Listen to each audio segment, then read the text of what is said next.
Hi అన్న, అందరికీ నమస్కారం. నేను మీ క్యాబ్ డ్రైవర్ సాయిని.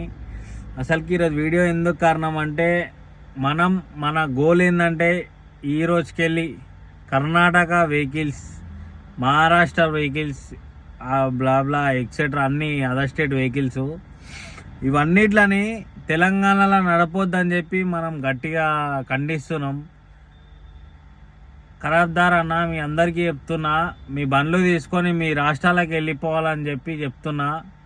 ఈ వీడియో ప్రతి ఒక్క కర్ణాటక డ్రైవర్ కానీ ఇంతమంది డ్రైవర్లు ఉంటే అంతమంది గ్రూప్లలో వేయరి, అన్ని కానీ ఫార్వర్డ్లు వేయరి ప్లీజ్. ఎందుకంటే ఇది ఆ డ్రైవర్ దాకా పోయి ఇని కొంతమంది డ్రైవర్లు వెళ్ళిపోతారు, మంచోళ్ళు కాక వెళ్ళిపోనోళ్ళు ఇక్కడ కావాలని నన్ను ఏం బిక్తారు అని అంటే ఇది నడవదు బై. తెలంగాణ అర్థం చేసుకొని ఉండరు. కానీ అన్న, ఈ వీడియోనైతే షేర్ చేయరి, దాని గురించే తీస్తున్నా ఇది ప్రత్యేకంగా.